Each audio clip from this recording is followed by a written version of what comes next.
Queridos, nesta noite nós vamos refletir, nós vamos meditar sobre um momento muito especial, marcante na história do cristianismo. Um momento que não foi algo inusitado, não foi acidental, não foi algo que aconteceu por acaso. Estava predito, escrito, anunciado, certo e determinado. Quero convidar os amados a abrirem a palavra de Deus no Evangelho de Lucas, capítulo 23, e leremos 11 versos da palavra de Deus, dos versos 33 ao 43. Lucas 23, de 33 a 43. Evangelho de Lucas, capítulo 23, versos 33 a 43. Assim diz a palavra de Deus. Quando chegaram ao lugar chamado Calvário, ali o crucificaram, bem como aos malfeitores, um à direita, outro à esquerda. Contudo, Jesus dizia: Pai, perdoa-lhes, porque não sabem o que fazem. Então, repartindo as vestes dele, lançaram sortes. O povo estava ali e a tudo observava. Também as autoridades zombavam e diziam: salvou os outros, a si mesmo se salve, se é de fato o Cristo de Deus, o escolhido. Igualmente, os soldados o escarneciam e, aproximando-se, trouxeram-lhe vinagre, dizendo: se tu és o rei dos judeus, salva-te a ti mesmo. Também sobre ele estava esta epígrafe em letras gregas, romanas e hebraicas: este é o rei dos judeus. Um dos malfeitores crucificados blasfemava contra ele, dizendo: não és tu o Cristo? Salva-te a ti mesmo e a nós também. Respondendo-lhe, porém, o outro repreendeu-o, dizendo: nem ao menos temes a Deus, estando sob igual sentença? Nós, na verdade, com justiça, porque recebemos o castigo que os nossos atos merecem, mas este nenhum mal fez. E acrescentou: Jesus, lembra-te de mim quando vieres no teu reino. Jesus lhe respondeu: em verdade te digo que hoje estarás comigo no paraíso. Amado Deus, acabamos de ler uma porção da tua palavra e queremos pedir-te, ó Pai, que esta palavra lida, que há de ser explicada, seja pelo teu Espírito aplicada ao nosso coração, à nossa vida, direcionando-nos e auxiliando-nos para andarmos como discípulos teus, servos teus, apesar das inclinações pecaminosas dos nossos corações, apesar da nossa mente muitas vezes ser obtusa e negar-se a entender a sua palavra. Pedimos-te isso, ó Pai, fala conosco, em nome de Jesus. Amém. Dois ladrões, cada um em sua cruz, lá no Calvário. Dois ladrões que representavam à direita e à esquerda de Jesus a humanidade caída. Dois ladrões que, mesmo diante da morte e ao lado do Salvador, ainda blasfemam contra o Senhor,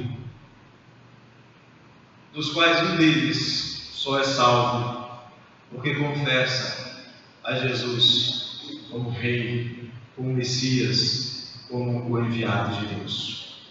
É sobre isso que nós vamos falar nesta noite.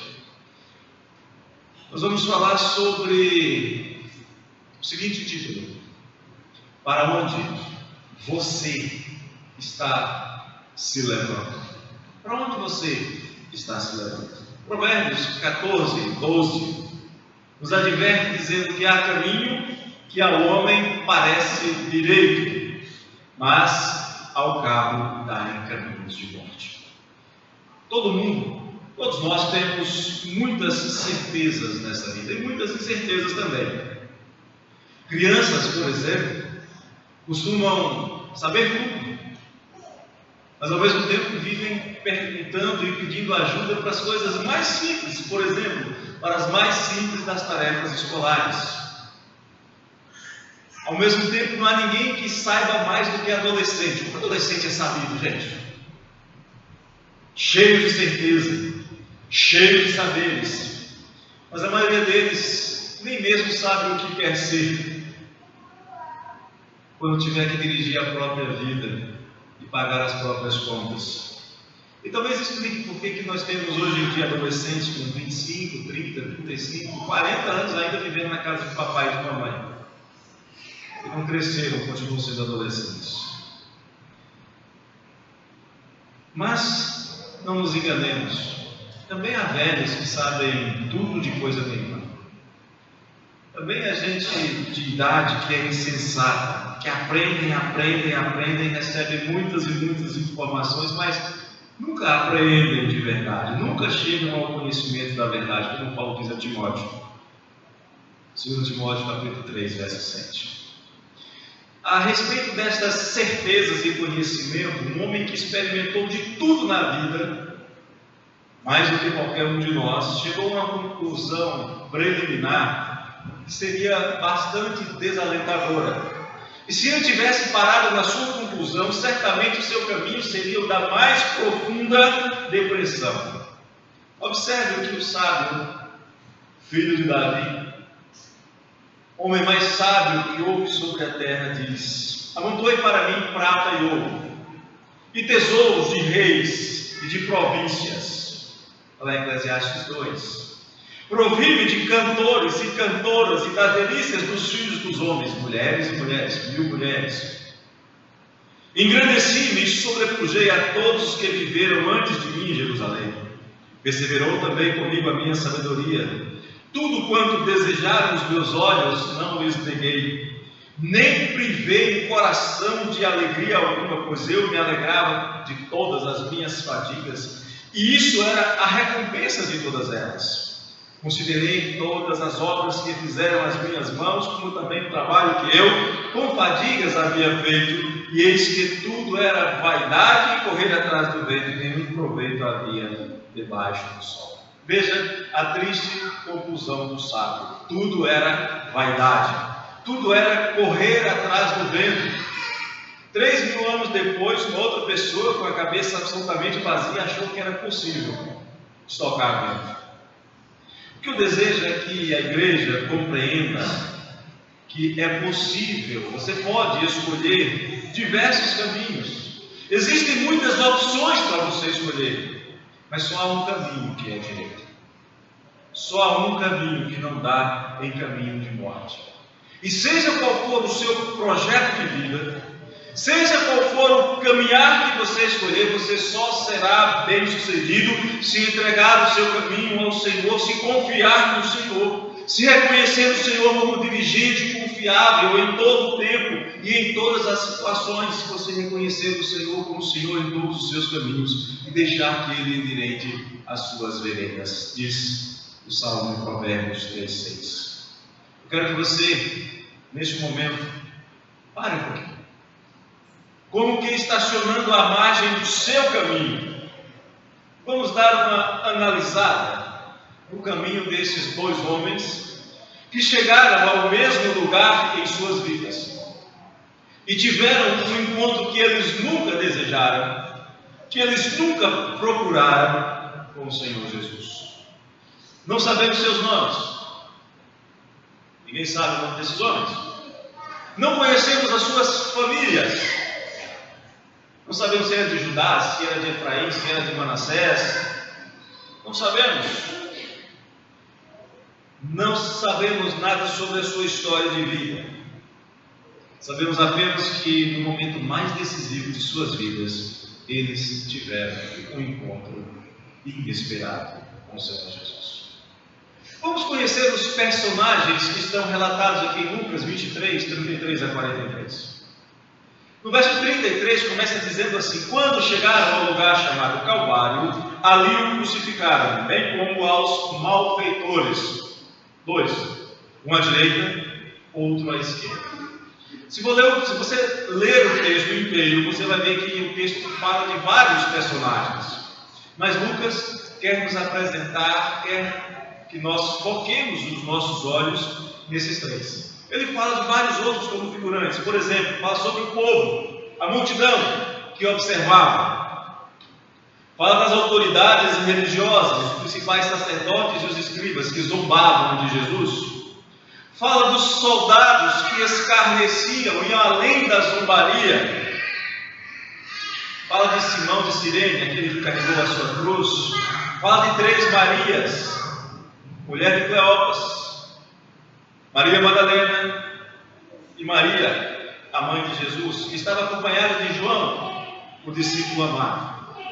Mas no meio desta multidão, Lucas destaca 3 pessoas: Jesus e os 2 condenados, os 2 malfeitores, 2 homens cuja história de vida fez com que eles merecessem, neste momento, serem chamados de homens praticantes de obras más. É o que significa no original o termo malfeitores. Uma das obras más que eles praticavam, além de serem ladrões, eram também salteadores. Sobre Jesus nós já sabemos muita coisa. Podemos, por exemplo, lembrar do testemunho de Pedro, registrado por Lucas, em Atos 10, 38. Quando Pedro diz que Jesus era o ungido de Deus com o Espírito Santo e com poder.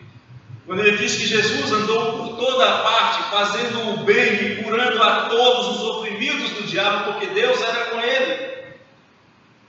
Mas se nós fizermos o veredito, o julgamento de alguém que não fosse discípulo de Jesus, nós podemos pegar aqui o julgamento de Pilatos.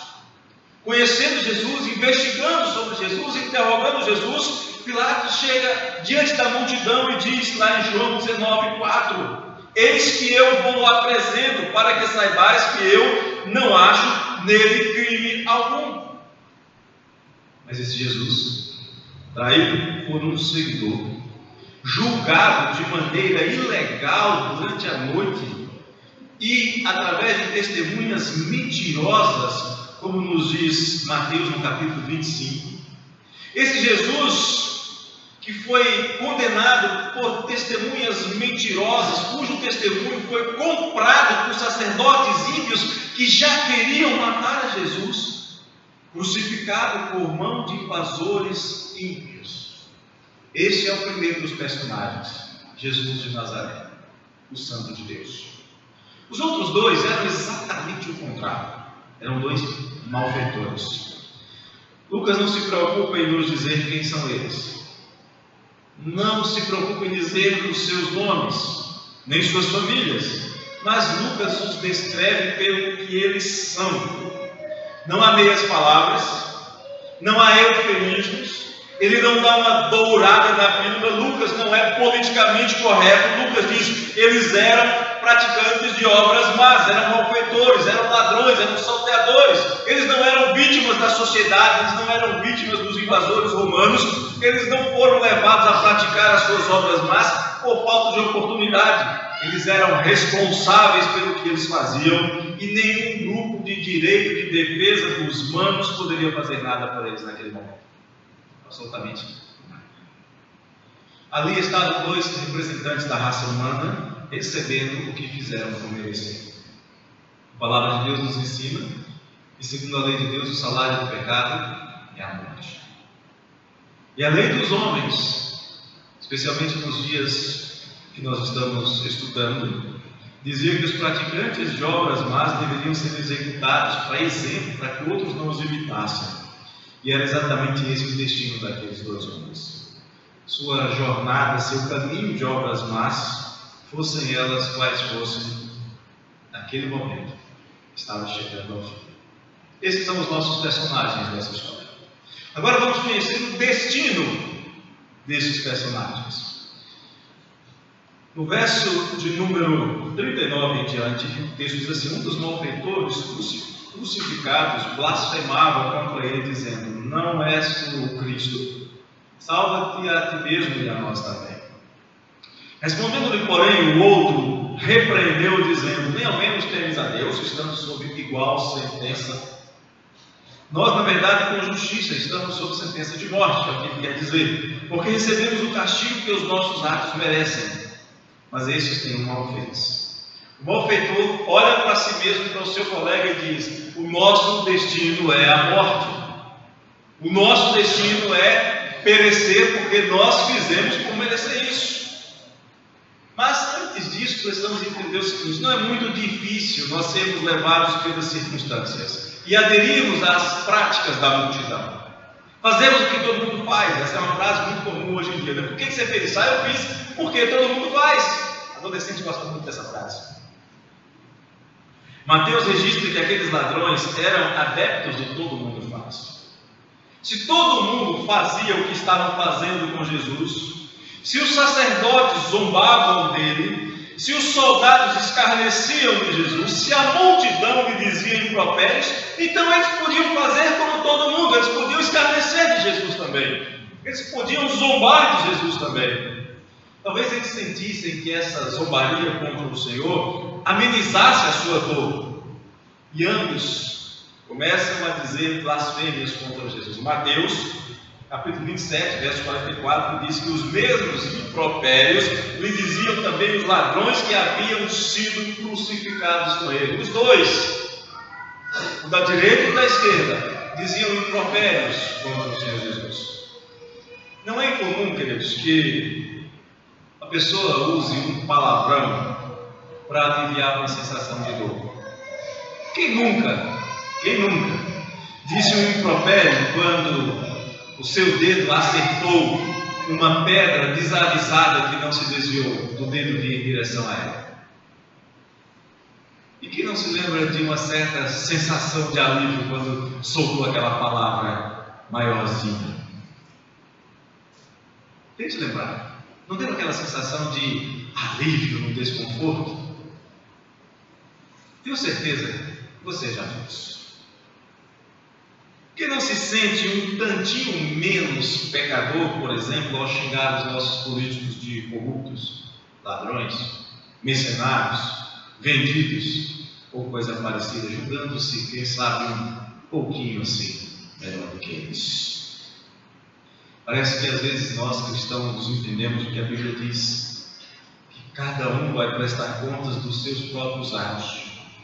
A Bíblia também diz que não há nenhum homem que não tenha débitos a saldar com o Senhor. Eclesiastes 7:20 diz: não há homem justo sobre a terra que faça o bem e que não peque.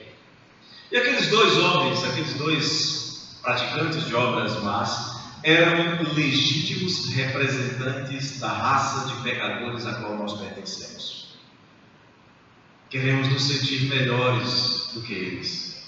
Às vezes nós achamos que somos melhores do que os sacerdotes, melhores do que os escribas, melhores do que os fariseus, melhores que os soldados, melhores que os salteadores. A verdade é que nós praticamos pecados diferentes. Talvez nós causemos menos dor e prejuízos, mas merecemos o mesmo julgamento. Somos pecadores. E aqueles pecadores fazem exatamente o que pecadores sabem fazer ali naquela cruz. Eles pecam, eles seguem a raça. Ninguém esperava que pecadores fizessem coisas diferentes. Ninguém esperava que malfeitores fizessem outras coisas senão obras más. Se pudessem, como ladrões que eram, eu acredito que eles roubariam até a coroa de espinhos que estava na cabeça de Jesus. Um dos ladrões faz uma constatação impressionante ali.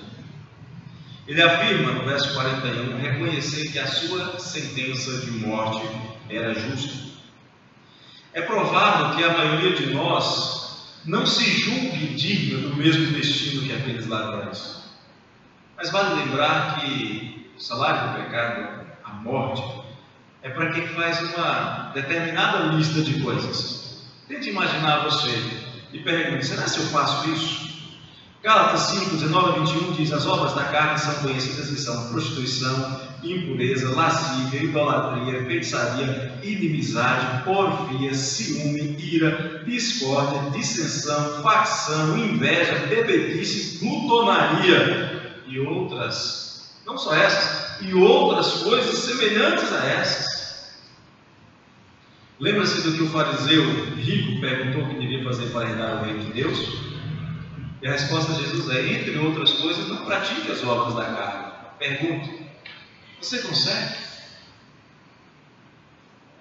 Agora deixe-me ir adiante dizer para você o destino dos praticantes das obras más, e que merecem o mesmo destino daqueles malfeitores. Apocalipse 21:8 diz: quanto porém aos covardes, aos incrédulos, aos abomináveis, aos assassinos, aos impuros, aos feiticeiros, aos idólatras e a todos os mentirosos, a parte deles cabe será no lago que arde com fogo e enxofre, a saber, a segunda morte.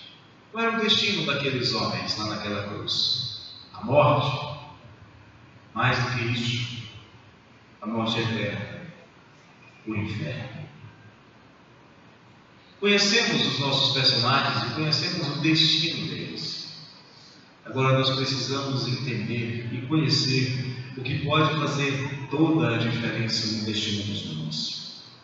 Aquele malfeitor, um deles que blasfemava contra Jesus, porque os dois blasfemavam, um deles em um determinado momento, depois de repreender o seu colega, depois de cair em si, ele diz: Jesus, lembra-te de mim quando vieres no teu reino. Se existe algo que eu já aprendi, é que o impropério, que o palavrão, que a murmuração, que a reclamação nunca resolveu problema nenhum. Pode até desviar a atenção por um momento, mas a dor no dedo continua depois que o palavrão sai da boca. Aliás, é até de lamentar que palavrões saiam dos lábios de cristãos, porque se sai é porque está no coração. E o Senhor Jesus diz que isto não deve acontecer. Em Efésios 4:29, a palavra do Senhor diz: não saia da vossa boca nenhuma palavra torpe, e sim unicamente a que for boa para a edificação conforme a necessidade, e assim transmita graça aos que ouvem. Era absolutamente natural palavrão na boca do malfeitor, mas não na boca de um cristão. E logo os palavrões ditos por aqueles malfeitores deixam de ser suficientes para amenizar a sua dor. E um deles começa a se perguntar: o que este homem fez para estar aqui entre nós? Eu não consigo imaginar uma pessoa em Jerusalém e nas redondezas que não soubesse sobre Jesus de Nazaré naqueles dias. Todos sabiam quem ele era. Todos sabiam o bem que ele fazia. Todos conheciam a autoridade com que ele ensinava. Sabe de que mais? Certamente todos conheciam, todos sabiam quem eram os sacerdotes, os escribas e os fariseus, suas invejas, suas contendas, suas hipocrisias. E aquele homem, constatando os seus próprios crimes e contrastando a sua realidade de vida com a de Jesus, ele interpela o seu companheiro de infortúnio, dizendo: nós estamos aqui zombando desse desafortunado, mas ao invés de blasfemar, ele se preocupa com quem o maltrata. Ele providencia alguém para cuidar da sua mãe, ele perdoa quem lhe faz mal e ele ora a Deus. Então repreende o seu colega de malfeitos. Será se nem na hora da morte, será se nem sob sentença de morte você não tem temor de Deus? Você vai se apresentar diante de Deus para prestar contas, e nem assim você para de fazer o mal. E aquele homem, talvez sem compreender ainda a profundidade das palavras que ele dizia, um ladrão, um malfeitor, ele vai testemunhar a respeito da santidade de Jesus. Pilatos havia feito isso pouco antes. E agora aquele ladrão diz: este homem não fez mal algum. Assim como os cegos que foram curados disseram que Deus não ouve pecadores, mas ouviu Jesus, pelo fato de ele não ser pecador. Aliás, ele sempre ouvia Jesus, porque havia perfeita comunhão entre o Pai e o Filho. Ninguém podia apontar nenhum mal feito pelo Senhor Jesus. Por isso que para condenar Jesus tiveram que alugar testemunhas mentirosas. Tiveram que julgar Jesus rapidamente durante a noite, para que ao amanhecer não aparecesse a vilania das suas armações diante de todos. Mas não bastava reconhecer que era pecador, aquele homem reconheceu que ele merecia morrer. Qualquer um pode reconhecer que não fez tudo direito na sua vida. E para ajudar a reconhecer os nossos erros, nós temos filosofia, psicologia, temos a lógica, temos tantas coisas. É preciso dar um passo além. Aquele malfeitor também faz o que não é muito difícil fazer com um pouco de leitura da Bíblia, com um pouco de teologia. Ele reconhece que ele não tinha conhecimento de nenhum crime, de nenhum mal feito por parte de Jesus. Mas isso é suficiente, queridos? Saber que Jesus não cometeu nenhum pecado, isso significa ter algum conhecimento de cristologia. Isso é suficiente? Dizer que Jesus é o Filho de Deus, o Salvador do mundo, e outras frases mais, é suficiente? Mas aquele homem começou a olhar para Jesus de uma maneira diferente. Nós merecemos estar aqui, ele não. Nós somos pecadores, esse que está aí. Eu queria começar a caminhar para a conclusão da mensagem desta noite, dizendo para você que não há tarde demais, até que seja tarde demais. Aquele homem disse para Jesus: Jesus, lembra-te de mim quando vieres no teu reino. Se você for estudar o relato da crucificação de Jesus, tudo vai girar em torno de duas acusações contra Jesus. Primeiro, o fato dele afirmar ser o Filho de Deus. Isso já era suficiente para ser condenado pelos judeus como blasfêmia. Segundo, o fato de afirmarem que ele havia dito que era o rei dos judeus, o que ele nunca disse, embora ninguém mais do que ele merecesse o trono de Israel. Toda a zombaria, todo o escárnio que Jesus suportou, o seu julgamento, o seu sofrimento nas mãos dos soldados após ser condenado à morte na cruz, ganhando como insígnia uma coroa de espinhos, a escrita sobre a sua cruz, onde dizia Rei dos Judeus, tudo girava em torno do fato de ele ser realmente o rei messiânico prometido, rejeitado pelo seu povo, como aliás havia sido predito pelo profeta Zacarias. Quando Jesus entra triunfalmente em Jerusalém, estava cumprindo Zacarias 9:9, onde chamava Israel a se alegrar com a entrada do rei sentado sobre um jumento, cria de jumento. Mas é justamente esta zombaria, este escárnio, esse chamar Jesus de rei dos judeus, essa insistência em desprezar o rei, que acaba produzindo um impacto profundo na vida daquele malfeitor. Ele já estava no fim da sua vida. Ele não tinha a menor esperança de sair daquela cruz e voltar para a sua família. Ele não tinha mais a oportunidade de consertar a sua vida. Não haveria como corrigir os seus erros. Não teria como ir ao templo e oferecer sacrifício pelos pecados cometidos. Mas nunca é tarde demais, até que seja tarde demais. Como não lembrar aqui, queridos, as palavras do Senhor Jesus, registradas por João no capítulo 12, onde ele diz que quando ele fosse levantado, ele atrairia a si todos os que o Pai lhe deu. Veja João 6,37 também. Isso está de acordo com o que Isaías havia predito, afirmando que para ser salvo o pecador deveria invocar o nome do Senhor enquanto ele estivesse perto. E creio que poucas vezes isso foi tão literal, tão humanamente possível quanto no momento da crucificação. Para aquele malfeitor, para aquele pecador, para aquele praticante das obras da carne, que obras más não Como, por exemplo, não foram tarde demais para a profetisa Ana, que aguardou até os 84 anos para ver o Redentor. Só é tarde demais quando for realmente tarde demais. E não se assuste com o que eu vou dizer, mas a verdade é que um dia vai ser tarde demais. E aí, é óbvio, já vai ser tarde demais. Vamos ler de novo as palavras do sábio que diz: atentai para a minha repreensão, eis que derramarei copiosamente para vós outros do meu espírito e vos farei saber as minhas palavras. Mas porque clamei e vós recusastes, porque estendi a mão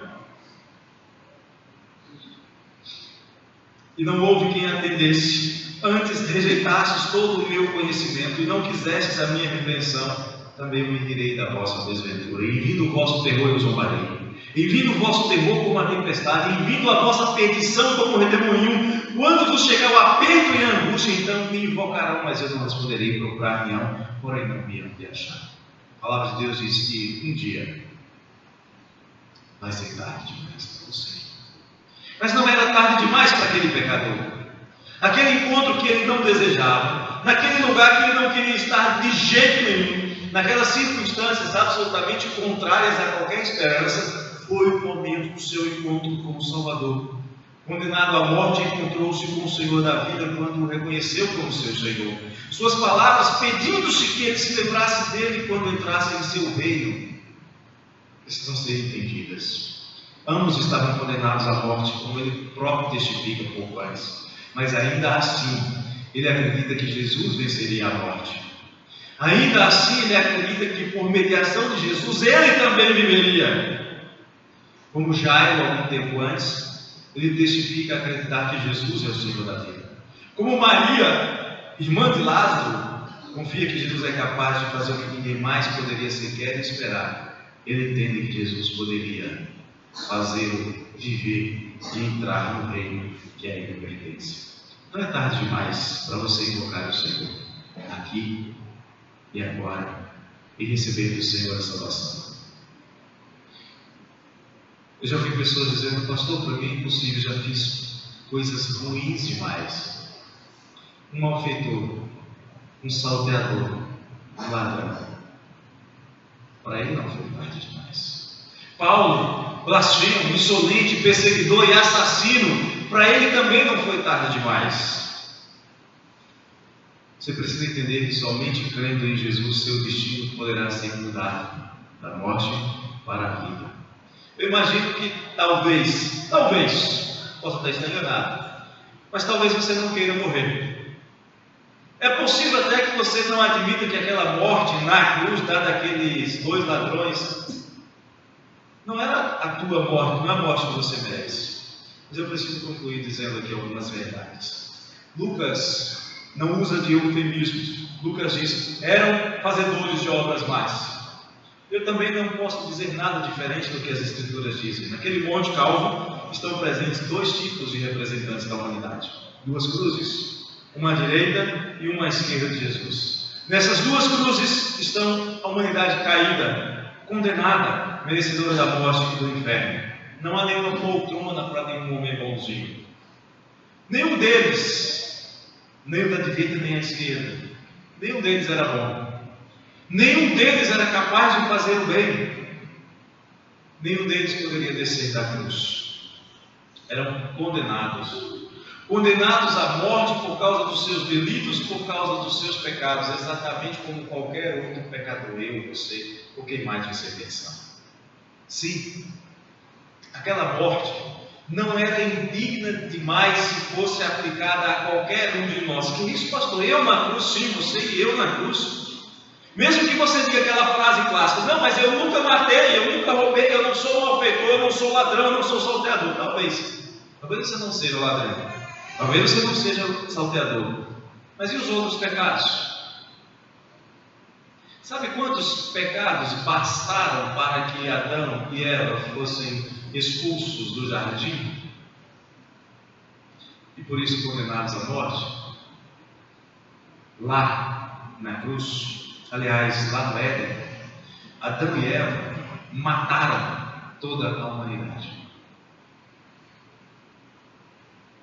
Lá no Éden, eles roubaram de toda a humanidade direito de morar num lugar perfeito e viver eternamente. Lá, eles blasfemaram, chamando Satanás de verdadeiro e Deus de mentiroso. Lá, eles mentiram, foram covardes, foram idólatras, adorando o ídolo do seu próprio coração, querendo ser como Deus. Não foi um pecadinho de comer de uma frutinha, foi um pecado no qual transgrediram toda a lei de Deus. Tiago 2,10 diz que qualquer que guarda toda a lei, mas tropeça em um só ponto, se torna culpado de toda a lei.